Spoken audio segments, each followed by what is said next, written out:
Welcome to The Explainer, where we break down the biggest stories behind the numbers. Today, we've got a wild one for you. It's all about Shopify's massive Black Friday and Cyber Monday weekend. And trust me, it's a story of incredible triumph and some pretty serious trouble. Okay, let's just jump right in with the big number, the one that tells the whole story. Ready for this? $14.6 billion. Yeah, that's what Shopify merchants pulled in over just one weekend. And what's even crazier, that's a 27% jump from last year. This isn't just a good weekend. It's proof that independent e-commerce is an absolute powerhouse. So, who was doing all this buying?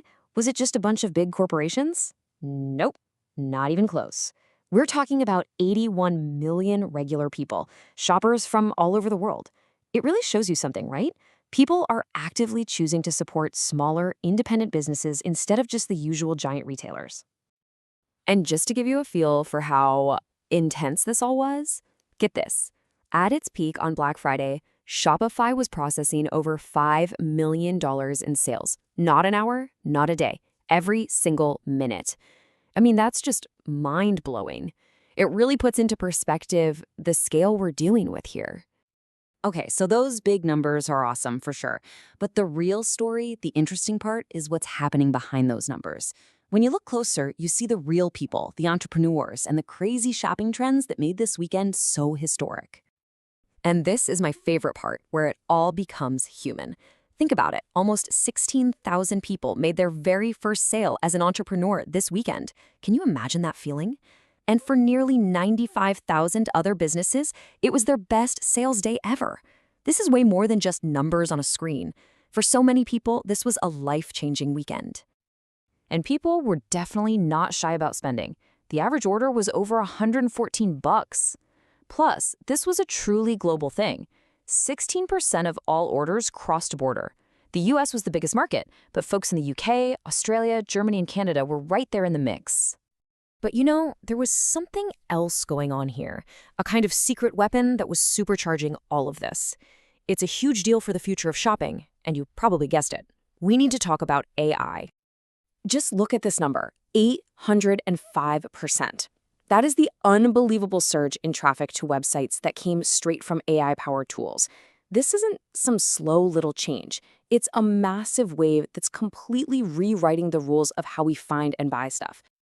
And what's so cool about this is that AI is playing for both teams. For you, the shopper, it's like having a super smart personal assistant who just finds you the best deals instantly. And for the businesses, it's like having a perfect salesperson on your website 24/7 who knows exactly how to help customers. And this isn't just theory. Look at Amazon. They said that people who use their AI assistant, Rufus, were over 60% more likely to actually make a purchase. So yeah, this isn't just some fancy tech gimmick. It's a tool that is flat out making more sales. Okay, but now we gotta pivot, because in the middle of all the celebration, something went wrong. This amazing success story was about to face a huge test, because a key part of the whole system started to break. So what happens when the tech fails on the biggest sales day of the year? It's literally the nightmare scenario for any online business owner. And on Cyber Monday, right in the heat of it all, that nightmare came true. A major issue popped up, and suddenly, sellers were locked out of their own stores. So what broke exactly? Well, think of it like this. The front of the store was still open. Customers could come in, look around, and even buy things. No problem there. But the back office? Completely locked. The owners couldn't get in to manage their orders, change a price, or even run their cash registers in their physical shops. And this wasn't just a small glitch. It was a big deal. The website Down Detector saw about 4,000 reports flood in right away. These were all from panicked merchants who, in the middle of the biggest shopping day of the year, suddenly couldn't run their own businesses. Shopify did come out and explain what happened.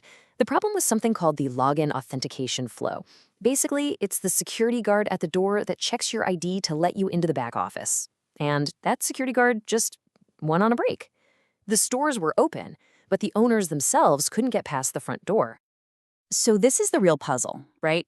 How do you have this huge, record-breaking success at the exact same time as a massive critical failure? The answer tells us a ton about where e-commerce is at right now. But here's where the story takes a crazy turn. Even with all that chaos, even with sellers locked out, the sales just kept coming. The records were still shattered.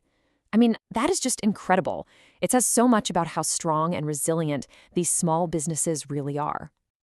And what that really shows us is that success isn't just about the platform you're on. These businesses won because they had something real. They had amazing products people actually wanted, they built audiences that loved them, and they had smart game plans ready to go way before the first sale ever happened. So it all leaves us with this one big, kind of scary question, doesn't it? As we look to the future of e-commerce, maybe your biggest challenge isn't another company selling the same thing. Maybe it's the stability of the giant platform that your entire business is built on. As everything moves on to just a few huge systems, maybe keeping those systems running is the most important thing of all.